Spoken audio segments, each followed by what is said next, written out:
How's it going, everyone, and welcome to CarboardSim. Today I wanted to just take you on a quick little tour of the simulator and show you guys what I've been working on for the last year or so, and just kind of bounce ideas with you guys, and hopefully it can inspire others to build their own, and that wants to get away from the desktop model and go more to a cockpit model, and show you how you can build a cockpit like mine or similar to mine, depending on your aircraft or however you want, whatever you want to model, and use it for and not use it, but build it on a very, very cheap budget. As you can see, the title of my channel is CarboardSim because my cockpit is made out of cardboard, most of it, I guess you can say. So without further ado, let's get started. So in front we have a 55-inch TV. Eventually it'll turn into 3. I am going to add 2 more to get the full immersion, but for the time being, this one works for me. Coming down, we have the glare shield made out of cardboard, and I just wrapped it in the same material that you see there. I have 2 LED strips, 2 USB LED strips underneath, just to give some lighting, and that works out pretty good. So starting on the left, we have the stall warning light. We have the 6-pack encoders. The bezels are made out of plastic cups that I picked up from Walmart, and just spray paint them black, and I just cut them down to size and kind of glued them in. So that's how that works. This 6-pack is an iPad, a 12.9-inch iPad Pro, which I use for other things. So I had to come up with a design so that I can remove the iPad when I want to or need to.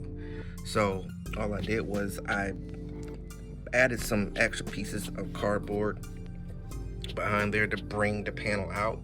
So now all I got to do is just slide the iPad out and slide it back in, and all the wires and everything are tucked behind. But I'll do a more extensive video on how I put it all together and all that good stuff, but for now it's just more of a tour.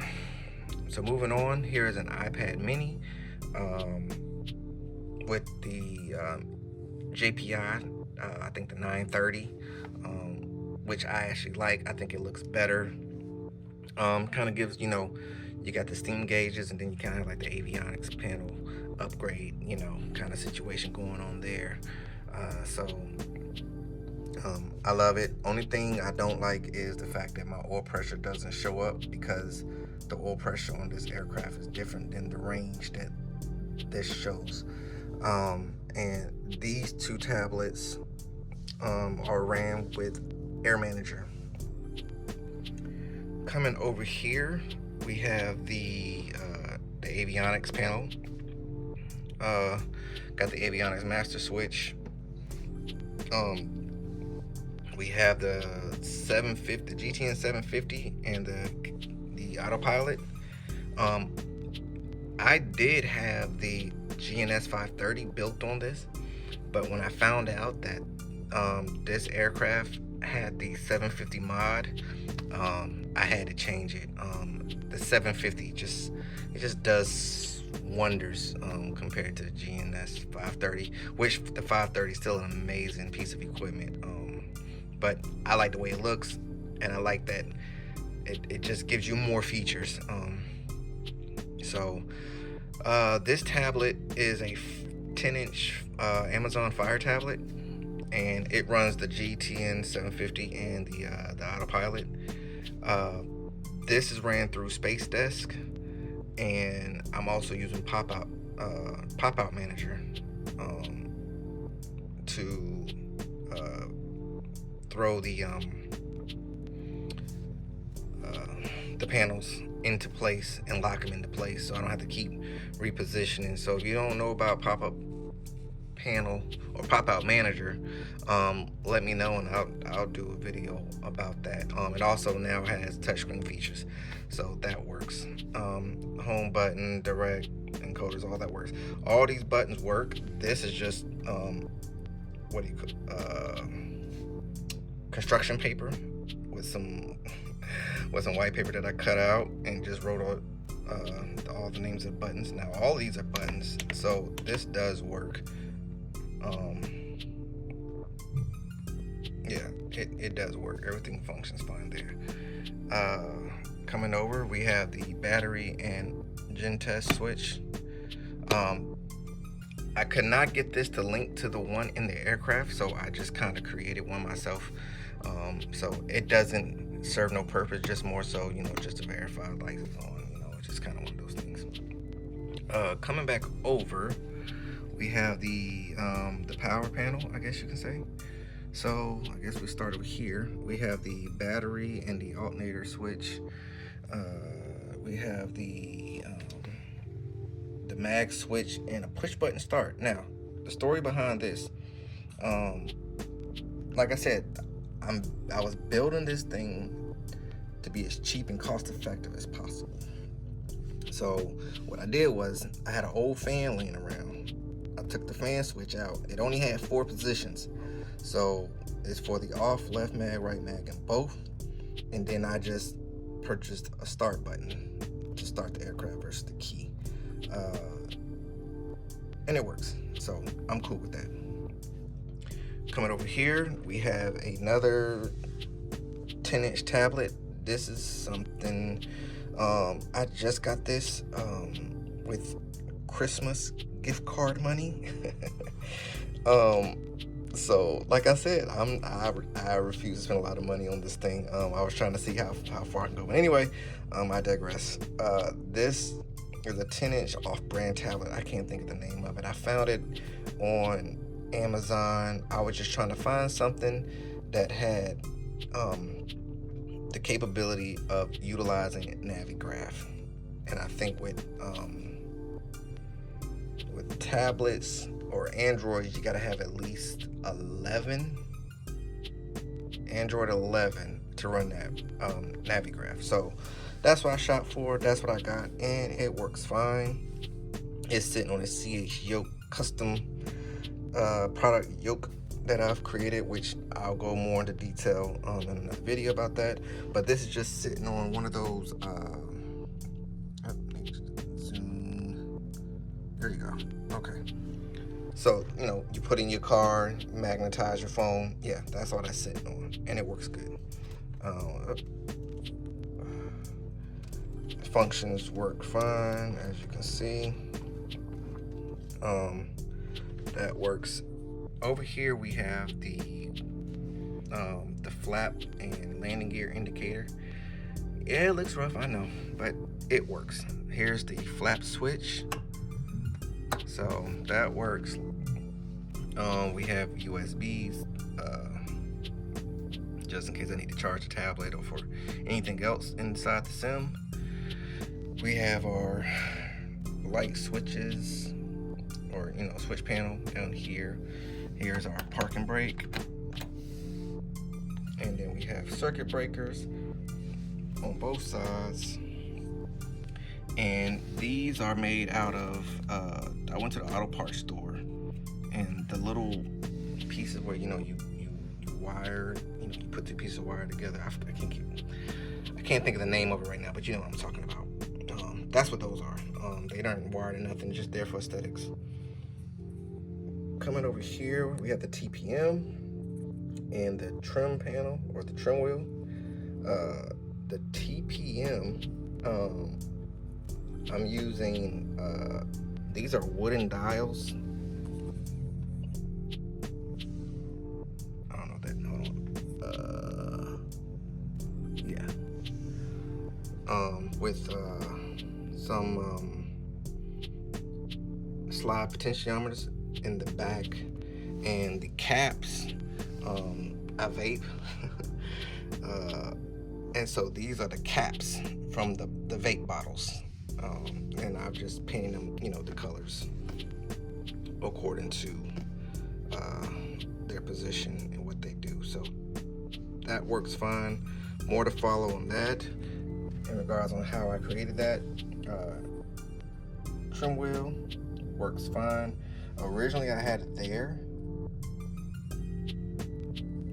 but it was supposed to be there, so that's where I put it. Down here is the CHO rudder pedals, works fine. Here we got the fuel tank selector switch. As you can see, it's a cardboard box. This switch, if any of you guys recognize it, is from the old SciTech flight yoke. I had that thing for years, never used it, and so I took that switch out and wired it up, and now I have off, left, and right main tank, and that works good. Carpet that I bought a roll of at Lowe's and cut it to size, and what I'm going to do is use the remnants of it to cover up all the open wood pieces. The walls are made out of this plastic foam, I guess you can say. So it's actually foam, but there's like this plastic film on both sides to keep the foam from being all brittle and stuff, and so you can kind of flex it. So that's what I used, and I'm going to eventually wrap the foam with material, just to kind of make it, give it more of a cockpit vibe, and just add more realism. I want to add, the door handles, and I do want to, I'm gonna get something else, and I want to round the roof off, so it kind of gives more of a contour structure versus just a square box. And once I said, once the other TVs come, windows will be cut out for the views. And I do want to eventually install kind of like a light switch, roof panel, I guess you could say, with some fans or something, because it do get warm in here. So that's more to follow on that. Headsets. The headset I'm using is a Bose headset. It's actually headphones that I use for my lawn care business when I'm out cutting yards or whatnot. And I found that Bose actually sells, they actually have a gaming headset, but in order to get the mouthpiece or the microphone and everything, they don't sell it separate. So I found a company that sells this as a separate unit.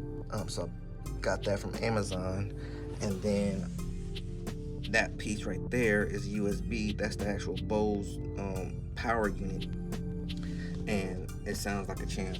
I mean, I love it. So that worked out. I do have a set of DC headsets, the David Clarks, from back when I was in the military, and I bought an adapter for it, but I think I need some type of other amperage to get those things working. I mean, I can get sound in them, but to use the mic, I can't get the mic working like I want to. So that's no biggie. So yeah, this is my simulator. This is CardboardSim. I hope you guys enjoyed it. I will be doing more videos, like I said, the behind the scenes, how I structured everything, how does everything look behind the glare shield. That's a different story, but I will show you that on another video, as well as the outside, and we just gonna keep this thing pushing. So I hope you guys enjoyed it. If you have any comments, please drop them down in the comments section.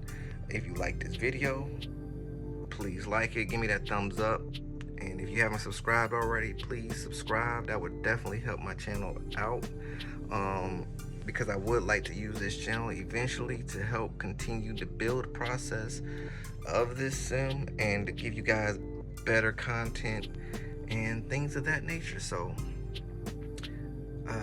let me step back one more time so you can kind of get a different view of it. Oh, and here is my chair, just a basic office chair, and that's what I see. I hope you guys enjoyed the video. Catch you on the next one.